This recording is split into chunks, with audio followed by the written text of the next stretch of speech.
star falls into the sky. The summer was alive, going to the end of time. I can see the daylight. I swear perfectly, either really the end. Just like a stranger, so far away from me. Hello guys, Rekha coaching classes में आपका स्वागत है। आज हम पढ़ने वाले हैं chemistry का बेसिक पॉइंट। जो आप देख रहे हैं वो कहलाती है आधुनिक आवर्त सारणी।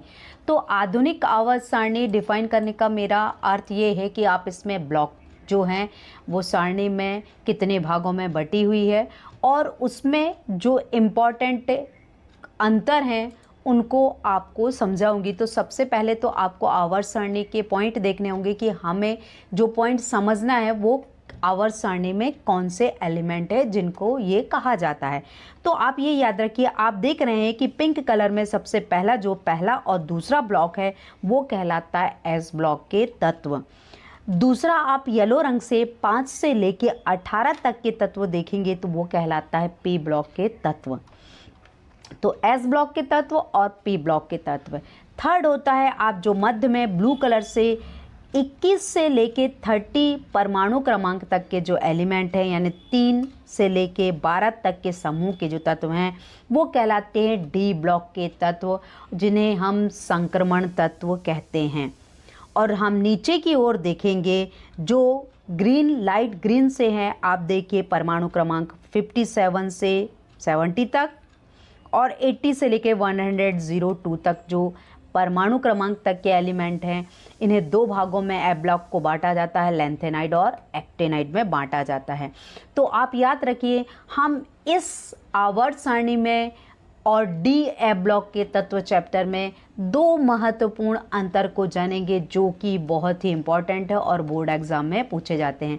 तो आपका पहला अंतर होगा डी ब्लॉक और ए ब्लॉक के तत्वों में अंतर। तो मैंने आपको समझाया कि डी ब्लॉक के एलिमेंट क्या हैं। जो समूह 3 से लेके 12 तक के तत्व हैं वो डी ब्लॉक के तत्व। नीचे की ओर जो स्थित है लैंथेनाइड और एक्टेनाइड वो कहलाते हैं एफ ब्लॉक के तत्व। तो हम इन्हीं तत्वों के अंतर को जानेंगे और इसके बाद जानेंगे एफ ब्लॉक के तत्व दो भागों में बटे हैं, लैंथेनाइड और एक्टेनाइड, इनके अंतर को जानेंगे। तो आइए शुरू करते हैं अंतर की श्रृंखला। हमारा पहला अंतर क्या है? हमारा पहला अंतर है डी ब्लॉक और एफ ब्लॉक के तत्वों का अंतर। तो जो बोर्ड एग्ज़ाम के साथ बहुत ही महत्वपूर्ण अंतर है और आपको बहुत अच्छे से सारे पॉइंटों को तैयार करना है। तो हम जानेंगे जो डी ब्लॉक और एफ ब्लॉक के तत्व हैं उनमें क्या अंतर है। तो पहला अंतर जो होता है वो है, हमारा पहला पॉइंट है, पहला अंतर बोलता है कि डी ब्लॉक के जो तत्व हैं उनमें दो उपकोष होते हैं। तो आप याद रखिए, उपकोष का मतलब होता है शब्द सेल। तो याद रखिए डी ब्लॉक के जो तत्व हैं उसमें दो उपकोष होते हैं, एक N और एक N-1 होता है। दूसरा एफ ब्लॉक के तत्व हैं, उनमें 3 उपकोष होंगे, एक होता है N, N-1 और N-2 उपकोष होते हैं जो कि अपूर्ण होते हैं। आपको याद रखना है डी ब्लॉक के तत्व में 2 उपकोष हैं, N और N-1 जो अपूर्ण हैं। और इनमें अगर हम देखेंगे एफ ब्लॉक के तत्व देखेंगे तो उनमें कितने हैं? 3 उपकोष अपूर्ण होते हैं। अब हम दूसरा पॉइंट देखते हैं कि अंतिम इलेक्ट्रॉन जो होता है डी ऑर्बिटल में प्रवेश करता है।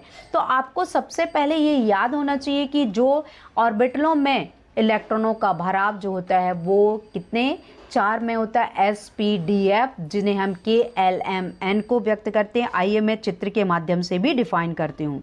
तो देखिए ये Fe मतलब आयरन है और ये डी ब्लॉक का तत्व है। अब Fe में हम देखेंगे Fe का परमाणु क्रमांक कितना होता है? 26 होता है।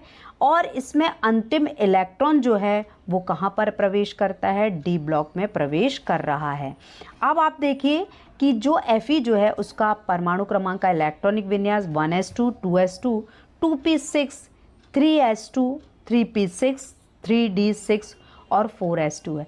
तो आपको ये याद रखना है कि डी ब्लॉक के तत्व में अंतिम इलेक्ट्रॉन डी कोश में प्रवेश करता है और 4s के लिए सिर्फ 2 ही इलेक्ट्रॉन बचते हैं। तो आपको ये चीज़ें याद रखना है। सेम ऐसे ही एफ ब्लॉक के तत्वों में भी होता है। तो आपको ये अंतर इसी तरह से याद रखना है कि डी और एफ में क्या। इस प्रकार तीसरा हमारा पॉइंट बोलता है इस ब्लॉक के तत्व प्रकृति में उपलब्ध होते हैं। तो याद रखिए जो डी ब्लॉक के तत्व हैं वो प्रकृति में उपलब्ध हैं, पर ए ब्लॉक के तत्व क्या होते हैं, प्रकृति में कम मात्रा में उपलब्ध होते हैं। अब हम जानेंगे फोर्थ अंतर। तो हमारा फोर्थ अंतर क्या कह रहा है कि जो डी ब्लॉक के तत्व हैं उन्हें क्या कहते हैं, हम संक्रमण तत्व कहते हैं, और ए ब्लॉक के जो तत्व होते हैं तो ए ब्लॉक के तत्वों को क्या कह रहे हैं, अंतः संक्रमण तत्व कह रहे हैं। फिफ्थ बोलता है कि डी ब्लॉक के तत्व परिवर्ती ऑक्सीकरण अवस्था प्रदर्शित करते हैं। परिवर्ती का अर्थ होता है या तो वो +2 या +3 या +4 अवस्था प्रदर्शित करेंगे। और हम ए ब्लॉक में भी देखेंगे तो याद रखना डी और ए ब्लॉक के तत्व दोनों ही क्या करते हैं, परिवर्ती ऑक्सीकरण अवस्था प्रदर्शित करते हैं।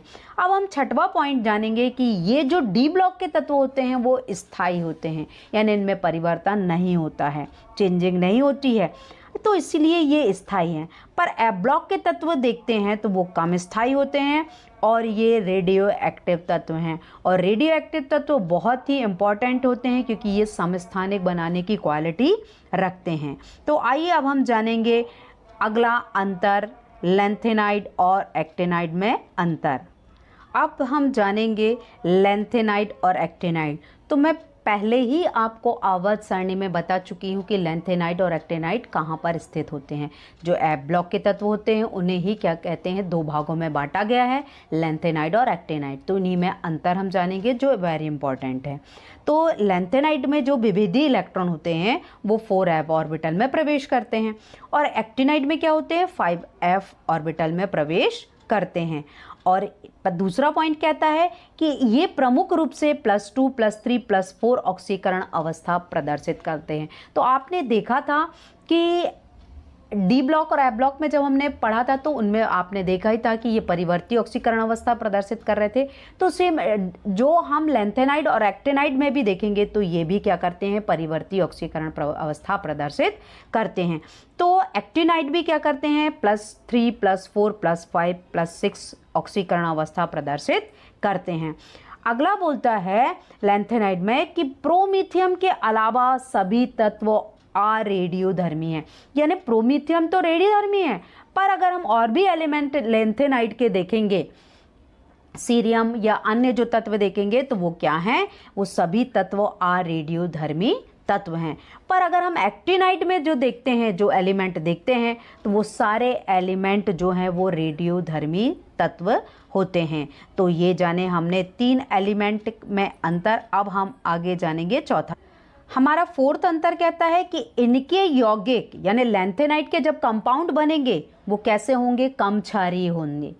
पर अगर एक्टिनाइड के जो यौगिक कंपाउंड जो बनते हैं तो वो याद रखिए बहुत अधिक क्षारीय होंगे। क्षारीयता का अर्थ ये होता है जिसमें क्या होते हैं, अपने गुणों को प्रदर्शित करने की क्षमता क्या होती है, अलग होती है।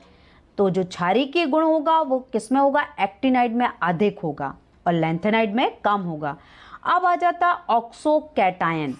तो लैंथेनाइड जो होते हैं वो ऑक्सोकैटायन नहीं बनाते हैं, पर अगर हम देखें जो ए ब्लॉक में जो एक्टिनाइड है वो क्या करते हैं, ऑक्सोकैटायन बनाते हैं। तो उदाहरण में आप देख ही रहे हैं कि NPO नेपच्यूनियम किसके साथ, ऑक्सीजन के साथ क्रिया करके नेपच्यूनियम ऑक्सोकैटायन बनाता है, और जो प्लूटोनियम ऑक्सोकैटायन बनाया है तो PuO+ जो है वो है प्लूटोनियम ऑक्सोकैटायन, और NPO का अर्थ होता है नेपच्यूनियम ऑक्सोकैटायन। तो इस प्रकार ये आप याद रखिए कि एक्टिनाइड जो होते हैं वो ऑक्सोकैटायन बनाते हैं। हमारा छठवां अंतर बोलता है इनमें संकुल बनाने की प्रवृत्ति कम होती है। तो हम जितने भी लैंथेनाइड देखते हैं, आपने देखा होगा संकुल और उपसंयोजी यौगिक पढ़े होंगे तो उनमें देखा होगा कि जो लैंथेनाइड हैं वो संकुल बनाने की प्रवृत्ति रखते हैं, बट बहुत ज़्यादा नहीं रखते हैं, वो कम मात्रा में डिफाइन करते हैं। और एक्टिनाइड जो होते हैं वो संकुल बनाने की प्रवृत्ति रखते हैं, क्योंकि ये रेडियो एक्टिव तत्व हैं और रेडियो एक्टिव तत्वों में संकुल बनाने की प्रवृत्ति होती है। तो हमने जाना लैंथेनाइड और एक्टिनाइड में अंतर और डी ब्लॉक में और ए ब्लॉक में अंतर। तो इस प्रकार हमने ये सारे अंतर को जाना। अगले वीडियोस में और भी आगे के चैप्टर के क्वेश्चन आंसर हम पढ़ेंगे। तो आज की वीडियोस के लिए thank you for watching my videos.